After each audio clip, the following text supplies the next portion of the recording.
Friends, ఈరోజైతే Friday school holiday అని చెప్పేసి మా సిస్టర్ వాళ్ళ ఇంటికి వచ్చినాం. ఇగో మా పాప, మా పిల్లలు చూడండి, చెల్లె వాళ్ళ కొడుకు, మా బాబు మార్నింగ్ నుంచి వర్క్ అవుతుంది, ఇంకా ఇంటి వర్క్ అవుతుంది. సో ఇసుక రాళ్ళతోటే ఆడుకుంటున్నారు. ఇక వాళ్ళైతే వదిలేసినాం.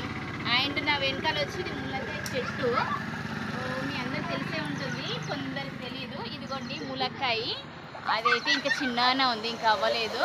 మార్నింగ్ అయితే మంకీలు వచ్చి ఒక 2-3 ములక్కాయలు తెంపి పాడేసినాయి. ఇక ఈ మునగాకు అయితే అసలు చాలా మంచిదండి హెల్త్కి, మెయిన్గా లేడీస్కి కూడా చాలా మంచిది. రోజు కాకుండా 2-3 డేస్కి ఒకసారి మునగాకు పొడి వేసుకొని వేడి అన్నంలో ఫస్ట్ ఒక 2-3 బుక్కలు అయితే తినండి, చాలా మంచిది. ఈ మునక్కాయలు ఎలానో మునగాకు కూడా సేమ్ అలాగే. మీకు ఈ మునగాకుతోటి రెసిపీ కావాలి అనుకుంటే కామెంట్ చేయండి. మునగాకు పొడి కానీ మునగాకు పప్పు కానీ చాలా బాగుంటుంది. నేనైతే పప్పు ఎప్పుడు ట్రై చేయలేదు.